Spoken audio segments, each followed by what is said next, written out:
అందరికీ నమస్కారం. ఈ రోజు నేను మిమ్మల్ని ఒక ప్రశ్న అడగాలనుకుంటున్నాను. ఈ ప్రపంచంలో ధైర్యం ఉన్నవాడు, సత్యం మాట్లాడేవాడు, తల్లిదండ్రులని గౌరవించేవాడు, అంతేకాకుండా శత్రువుల్ని కూడా క్షమించేవాడు. అలాంటి మనిషి ఎవరు? ఆ ప్రశ్నకు సమాధానం ఒక్కటే. ఆ పేరు శ్రీరామ్.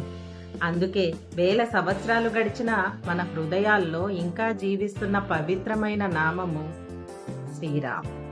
శ్రీరాముడికున్న 16 గుణాల గురించి తెలుసుకుందామా?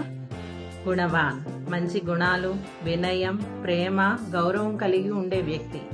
కైకేయి తనకు ఇచ్చిన వరాల వల్ల రాముడు రాజ్యం కోల్పోయి అడవులకు వెళ్లాల్సి వచ్చింది. అయినా సరే రాముడు ఏ మాత్రం కైకేయిని నిందించలేదు. ఆమెను తల్లిగా గౌరవించాడు. మనకు అన్యాయం చేసిన వారిని కూడా గౌరవించగలిగితేనే మన వ్యక్తిత్వం గొప్పగా ఉంటుంది. వీర్యవాన్, ఎంతటి కష్టం వచ్చినా సరే భయపడకుండా ఎదుర్కొనే శక్తి. మహర్షి విశ్వామిత్ర యజ్ఞాన్ని రాక్షసులు భంగం చేస్తున్నప్పుడు చిన్న వయసులోనే రాముడు వెళ్లి వారిని జయించాడట. ధైర్యం అంటే భయం లేకపోవడం కాదు, భయం ఉన్నా కూడా ముందుకు అడుగు వేయడం అని అర్థం. ధర్మజ్ఞ అంటే ధర్మం ఏమిటో తెలుసుకొని దాన్ని పాటించే వ్యక్తి. అది ఎలా? తండ్రి దశరథ మహారాజు ఇచ్చిన మాటను నిలబెట్టుకోవడానికి రాముడు 14 సంవత్సరాలు అడవికి వెళ్ళాడు. సరైన మార్గం కష్టమైనా సరే దాన్ని ఎంచుకునే వ్యక్తి గొప్పవాడు. కృతజ్ఞ, గ్రాటిట్యూడ్. మనకు సహాయం చేసిన వారిని ఎప్పటికీ కూడా మర్చిపోకుండా కృతజ్ఞతతో ఉండడం నేర్చుకుంటాం మనం. హనుమాన్ సీతమ్మను కనుగొన్నప్పుడు రాముడు ఎంతో ఆనందంతో అతన్ని ఆలింగం చేసుకున్నాడట.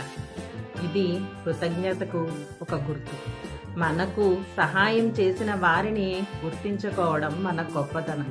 వాళ్ళకి ఎప్పుడు మన గ్రాటిట్యూడ్ చూపించాలి. సత్యవాక్య, ఎప్పుడు నిజం మాట్లాడే వ్యక్తి. రాముడు తండ్రికి ఇచ్చిన మాటను నిలబెట్టుకోవడానికి రాజ్యాన్ని వదిలాడు. సత్యం మనిషికి నమ్మకాన్ని తెస్తుంది. నమ్మకం మనిషిని గొప్పవాడిగా మారుస్తుంది అని ఇక్కడ మనం తెలుసుకున్నాం. దృఢవ్రత అంటే ఒక్కసారి నిర్ణయం తీసుకుంటే వెనక్కి తగ్గకుండా ముందుకు సాగడం. సీతమ్మను రక్షించడానికి రాముడు సముద్రం మీద రామసేతు నిర్మించాడు. అంటే దృఢ సంకల్పం ఉంటే అసాధ్యం కూడా సాధ్యమవుతుంది అని నిరూపించాడు. చరిత్రవాన్, అందరితో గౌరవంగా ప్రేమగా ప్రవర్తించడం. అది ఎలా? అడవిలో ఉన్నప్పుడు కూడా రాముడు శబరి ఇచ్చిన ఎంగిలి పండ్లను తిని ప్రేమతో స్వీకరించాడు. ప్రేమతో ఇచ్చినది చిన్నదైనా సరే వాటికి గొప్ప విలువ ఉంటుందని నిరూపించాడు. సర్వభూతేషు హితాహ అంటే ప్రతి జీవి పైన ప్రేమను చూపించడం. రాముడు వానర సేనలో ప్రతి ఒక్కరిని గౌరవించాడు. దయ ఉన్న మనసును ప్రపంచాన్ని మార్చగలదు అని నిరూపించాడు. విద్వాన్, జ్ఞానం, వివేకం కలిగి ఉండడం. లంక చేరడానికి ఎలా వ్యూహం రూపొందించాలో రాముడు ఆలోచించాడు. సమర్థ అంటే ఇతరుల్ని ముందుకు నడిపించగలిగే శక్తి అనే అర్థం. రాముడు వానర సేనను ఒకటి చేసి యుద్ధానికి నాయకత్వం వహించాడు.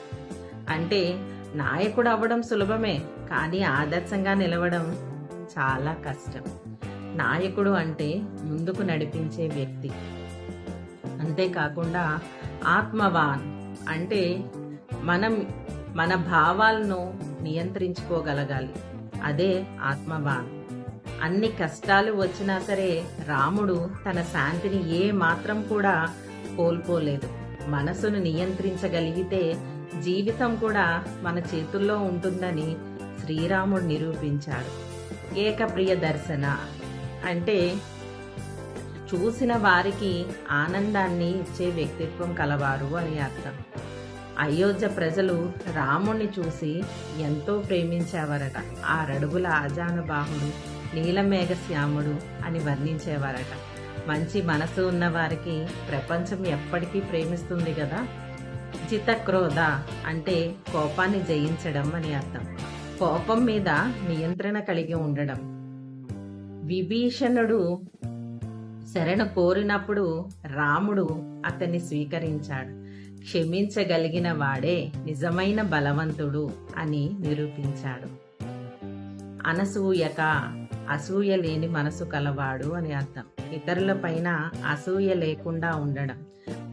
అంటే తమ్ముడు భరతుడిపై కూడా రాముడు ఎంతో ప్రేమ చూపించేవాడు. భరతుడి వల్ల రాముడు రాజ్యాన్ని వదిలి వెళ్లాల్సి వచ్చినా అంతే అభిమానంగా ఉండేవాడు. జ్యుతిమాన్ ప్రకాశవంతమైన ప్రభావశీలమైన వ్యక్తిత్వం గలవాడు అని అర్థం. విశ్వామిత్ర ఆశ్రమంలో రాముని తేజస్సు మహర్షి విశ్వామిత్ర యజ్ఞాన్ని రక్షించడానికి రాముడు తీసుకెళ్లినప్పుడు ఆశ్రమంలోని ఋషులు అతని తేజస్సును చూసి ఆశ్చర్యపోయేవారట. రాముడి ధైర్యం, శాంతి, గంభీరత అందరికీ ధైర్యాన్ని ఇచ్చేదట. అంతేకాకుండా లంకా యుద్ధ సమయంలో కూడా హనుమాన్, సుగ్రీవ, వానరసేన అందరూ కూడా రాముని తేజస్సును చూసి ధైర్యంగా యుద్ధం చేసేవారట. రాముడి సాన్నిధ్యం వారిలోని విజయం మీద నమ్మకాన్ని పెంచింది. నిజమైన నాయకుడి తేజస్సు ఇతరుల్లో ధైర్యాన్ని వెలిగిస్తుంది అని నిరూపించారు. ధర్మాన్ని కాపాడటం, అన్యాయానికి వ్యతిరేకంగా నిలబడడం. రాముడు చివరికి రావణుని జయించాడు. గెలవడం పెద్ద గొప్ప విషయమేమీ కాదు, కానీ ధర్మంతో గెలిచాడు. ధర్మంతో గెలవడమే గొప్ప విషయం. ధర్మం చివరికి ఎప్పుడూ గెలుస్తుంది. కాబట్టి ఫ్రెండ్స్, మీ అందరికీ నేను చెప్పేది ఒక్క చిన్న విషయం. శ్రీరాముడు దేవుడు మాత్రమే కాదు, ఆయన మనకు ఒక ఆదర్శం. రాముడు మనకు ఒక గొప్ప సందేశం ఇచ్చారు. శక్తి ఉన్నవాడిగా కాదు, సత్యం ఉన్నవాడిగా జీవించాలి. పదవి ఉన్నవాడిగా కాదు, ధర్మం ఉన్నవాడిగా నిలబడాలి. ప్రపంచం మనల్ని గుర్తించుకోవాలి అంటే మన సంపద వల్ల కాదు, మన గుణాల వల్ల అని గుర్తుపెట్టుకోండి. మనలో ప్రతి ఒక్కరూ కూడా ఒక్క గుణమైన శ్రీరాముడి నుండి నేర్చుకోగలిగితే మన కుటుంబం, మన సమాజం మారుతుంది, మన దేశం మారుతుంది. చివరిగా ఒక్క మాట, రాముడిలా ధైర్యంగా జీవించండి, రాముడిగా స్వచ్ఛంగా మాట్లాడండి, రాముడిలా దయతో ప్రవర్తించండి. అప్పుడు మన జీవితమే ఒక రామాయణంగా మారుతుంది.